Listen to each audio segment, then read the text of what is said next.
हमारी आज की कहानी एक ऐसे आदमी पर आधारित है जो गलती से वासना की भूखी लड़कियों की दुनिया में चला जाता है। वहाँ जाकर वो किस किस के साथ कब कब कैसे कैसे और क्या क्या करता है, ये जानने के लिए चलिए कहानी शुरू करते हैं। मूवी की शुरुआत में मिस्टर चू एक ढाबे पर खाना खाने आते हैं। कुछ देर बाद उसी ढाबे पर मिस ली नाम की लड़की भी आती है। इस ढाबे पर मौजूद कुछ छपरी उसे लड़का समझकर अपने साथ खाना खाने को फोर्स करने लगे, क्योंकि मिस ली ने लड़कों वाले कपड़े पहन रखे थे। वैसे भी चाइना में लड़कों की दाढ़ी नहीं होती, इसलिए लड़का हो या लड़की फर्क बता पाना मुश्किल है। ली के मना करने पर वो छपरी उससे लड़ने लगे, मगर लड़ाई के दौरान जैसे ही एक का हाथ ली के तरबूजों पर पड़ा तो वो फौरन समझ गए कि ये तो लड़की है। ये जानकर अब वो सभी उसके साथ जबरदस्ती करने लगते हैं। ली की चीखें सुनकर चू उसकी मदद करने आता है। वो सभी की धुलाई कर ली को लेकर वहाँ से भाग जाता है। भागते भागते वो एक साधु के आश्रम पहुँच गए। आश्रम के अंदर उनकी नजर एक छोटे से इंसान पर पड़ती है, जिसके सामने कुत्ता दानव बना बैठा था। ये देख ली और चू कुत्ते को भगाकर छोटे इंसान की मदद करते हैं। अब वो छोटा सा इंसान एक तरफ इशारा कर कहता है कि मुझे वहाँ ले चलो, जहाँ अगर वो इंसान कुछ मंत्र पढ़कर खुद को बड़ा कर लेता है। ये छोटा सा इंसान इस आश्रम में रहने वाला साधु ही था, जिसे देखकर ली और चू डर गए थे। चू की तलवार देखकर साधु ने बताता है कि मैं कोई शैतान नहीं हूँ, मैं तो साधु हूँ, मेरा नाम वोंग है। छोटा बड़ा होने की कला मैंने अपने गुरुजी से सीखी थी। ये सुनकर वो दोनों राहत की सांस लेते हैं और ली नहाने चली जाती है। उसके जाने के बाद चू और साधु बातें करने लग जाते हैं। तभी खराब मौसम के कारण आसमान से बिजली गिरती है, जिससे साधु को तो चोट लगती है, लेकिन चू पर एक सुरक्षा कवच बन जाता है।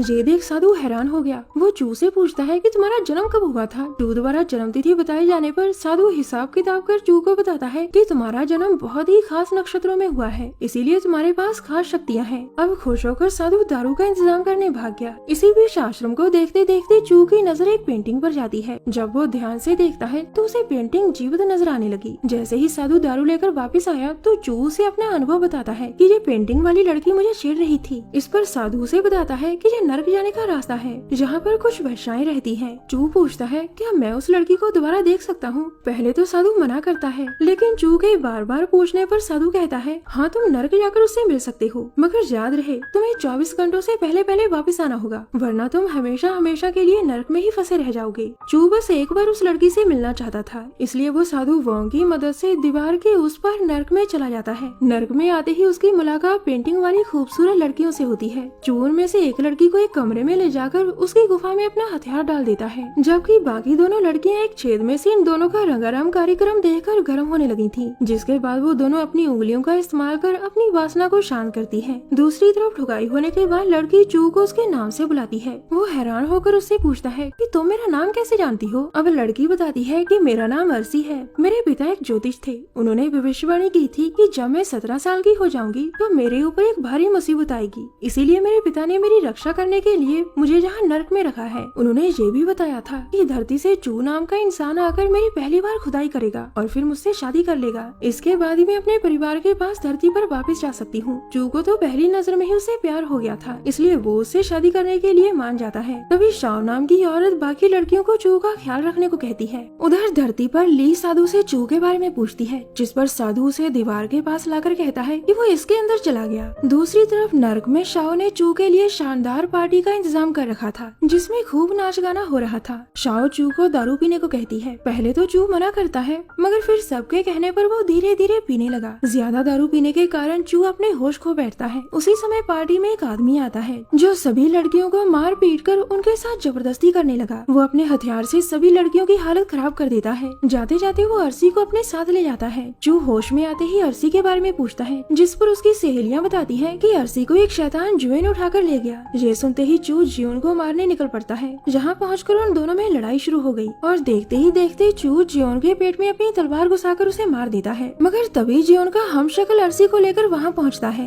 ये जियोन की हमशक्ल शाओ थी। उसी ने जियोन का रूप लेकर सभी लड़कियों को पेला था, ताकि गुस्से में आकर चू असली जियोन को मार डाले। दरअसल जियोन नर्क और धरती के बीच बने रास्ते की रक्षा करता था, जिससे शाओ धरती पर कभी नहीं जा सकती थी, इसीलिए उसने ये सारा ढोंग रचाया था। जियोन के मरने पर वो आसानी से धरती पर आ जा सकती थी। अब वो चू को काल कोठरी में कैद करवा देती है, जबकि धरती पर ली और साधु उसके वापिस आने का इंतजार कर रहे थे। ली के पूछने पर साधु से बताता है कि अगर चू 24 घंटे के अंदर अंदर वापस न आया तो वो दोनों दुनिया के बीच कैद होकर रह जाएगा। ये सुनकर ली चू को वापस लाने के लिए नर्क में जाने का फैसला करती है। उधर नर्क में शाओ अपनी जीत का जश्न मना रही थी, जहाँ अर्सी एक तरफ उदास बैठी थी, क्योंकि उसे चू से सच्चा प्यार हो गया था। था। वो चू को काल कोठरी से बाहर निकालना चाहती थी। अब अर्सी सभी पहरेदारों को मारकर चू को लेकर वहाँ से भागने लगती है, मगर वो भाग नहीं पाती क्योंकि शाओ के आदमी चू को पकड़कर उसे शाओ के आगे पेश कर देते हैं। अब शाओ चू पर अपने मुंह से कोई धुआं छोड़कर उसे बेहोश कर देती है, जिसके बाद वो बेहोश चू के हथियार पर दबाकर सवारी करती है। अर्सी ये सब देखकर रोने लगी थी क्योंकि वो चू से प्यार करती थी। शाओ ने चू की सवारी कर उसकी हालत पतली कर दी थी। अचानक शाओ को किसी काम से बाहर जाना पड़ता है और उसका फायदा उठाकर अर्सी चू को निकालकर धरती पर वापस भेज देती है, मगर जब वो खुद जाने लगी तो शाओ आकर उसे बेहोश कर देती है। बाहर दुनिया में साधु और ली चू के वापिस आने की सारी उम्मीदें छोड़ चुके थे कि तभी चू धड़ाम से उनके सामने गिरता है। चू की जख्मी हालत देखकर साधु ली से कहता है कि इसे ज्यून की तलवार ने घायल किया होगा। ली के पूछने पर साधु से बताता है कि अगर कोई कुंवारी लड़की अपना खाता पहली बार चू के साथ खोलकर इससे शादी करेगी तो ही ये ठीक हो सकता है। चू को बचाने के लिए ली ये सब करने के लिए तैयार थी, लेकिन भोली भाली ली को लड़का लड़की के बीच होने वाले खेल के बारे में कुछ भी नहीं पता था, जिस कारण जैसा साधु वोंग उसे करने को कहता है वो करे जाती है। इस तरह बड़ी ही मुश्किल से वो जिस्मानी खेल खेलने में सफल होती है। जब चू होश में आता है तो वो सिर्फ अर्सी का ही नाम लिए जा रहा था, जिसे सुनकर ली को बहुत बुरा लगता है और वो भागकर नर्क द्वार के पास पहुंच जाती है। अचानक नर्क द्वार से एक शैतानी हाथ निकलकर उसे नर्क में ले आता है। नर्क में इस समय अर्सी पर कोहड़ों की बारिश हो रही थी क्योंकि उसने चू को भगाया था। तभी शाओ के आदमी ली को लेकर वहाँ पहुँचते हैं। शाओ ली से पूछती है कि तुम कौन हो, तो ली उसे बताती है कि मैं मिस्टर चू की पत्नी हूँ। ये सुनकर शाओ ली को अपने कमरे में भेजने को कहती है ताकि वो उसे अच्छी तरह से पेलकर अपनी भूख मिटा सके। जब ली को ले जाया जा रहा था तो ली अर्सी को देखती है जो बहुत ही बुरे हाल में थी। दूसरी तरफ साधु चू को ठीक करने में लगा हुआ था। चू के पूरी तरह होश में आने पर साधु वोंग उसे बताता है कि कैसे ली ने उसकी जान बचाई थी। चू साधु को बताता है कि मैंने शाओ के जाल में फंसकर जियोन को मार दिया। साधु उसे डांटते हुए कहने लगा कि तुम्हें ऐसा नहीं करना चाहिए था क्योंकि जियोन नर्क द्वार का रक्षक था ताकि वो खूबसूरत चुड़ैलें धरती पर न आ सके।